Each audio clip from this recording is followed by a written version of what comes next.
The Black Hand. The terror that wrote its name in blood across America, now loaded with real, documented cases that will haunt you. Chapter 1. The Envelope That Should Never Have Been Opened. April 14th, 1903. The very first recorded Black Hand letter in America. Brooklyn grocer Giuseppe Catania opens it. A black hand, a dagger, a skull, $1,000 demand. He ignores it. 2 weeks later, dynamite rips his shop apart. Catania survives, barely, only to be stabbed to death on his own doorstep months later. This single case lit the fuse for 2 decades of nightmares. Chapter 2. The Pittsburgh Postman Who Delivered Death, 1907, Pennsylvania. Over 200 Italian families receive identical letters in a single month. One victim, contractor Salvatore Sirota, refuses to pay $3,000. His 5-year-old son is kidnapped, held for 11 agonizing days, then returned, missing 2 fingers. The police catch the gang only because the ransom money was marked. At trial, the leader screams, "La Mano Nera will cut all your throats." He was hanged in 1909, but the letters kept coming. Chapter 3. Enrico Caruso and the Monkey with the Bomb. November 1908. Real case, New York. After paying $2,000, Caruso still gets threats. One night at the Metropolitan Opera, a live monkey is delivered to his dressing room in a crate. Inside the crate, a ticking bomb wrapped in a Black Hand note. Bomb squad defuses it with seconds left. The monkey survived. Caruso never sang in New York again without armed guards. Chapter 4. The Cleveland Wedding Massacre. June 23rd, 1911. One of the bloodiest days in Black Hand history. In Cleveland's Little Italy, a wedding reception for 300 guests. The groom had ignored 6 extortion letters. At 10:17 p.m., 4 men in black masks opened fire with sawed-off shotguns from the doorway. 6 dead, 20 wounded, including the bride, shot in the face. The killers vanished into the night, no arrests ever. Chapter 5. Petrosino's Secret. Murder map. Before his assassination, Lieutenant Petrosino pinned over 2,000 Black Hand cases to a giant wall map in NYPD headquarters.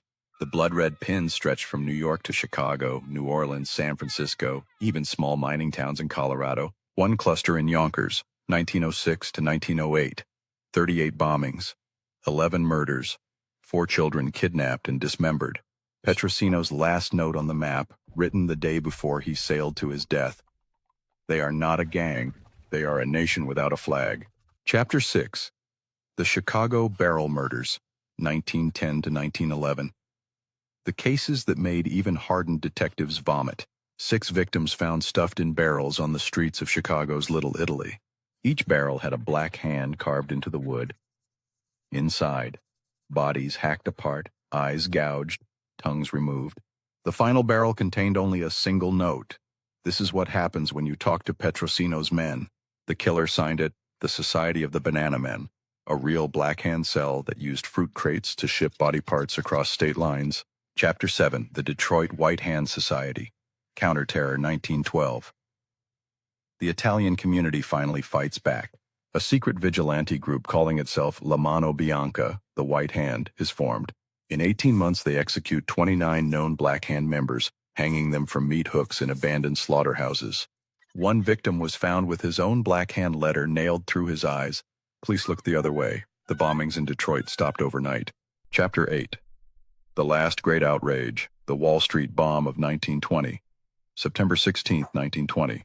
A horse-drawn wagon explodes outside J.P. Morgan's bank. 38 dead, hundreds maimed. Investigators find a stack of Black Hand-style flyers in a nearby mailbox. Remember Petrosino, free the political prisoners or it will be death. Signed, American Anarchists. Many historians now believe it was the final apocalyptic act of a dying Black Hand faction, trying to start a revolution when their old extortion game collapsed. Final chapter. The Hand That Never Let Go. From 1903 to 1920, the Secret Service estimated over 5,000 documented Black Hand crimes. Thousands more went unreported because victims chose the bomb over the police. The terror didn't vanish.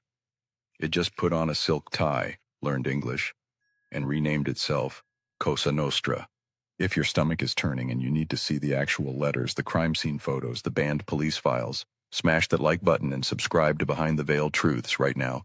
We're the only channel insane enough to show you the uncensored truth. Hit the bell. because next week we drop the forbidden story of the secret society that ruled Chicago for 40 years, and the one man who escaped their death list, only to vanish forever in 1975. Lock your doors.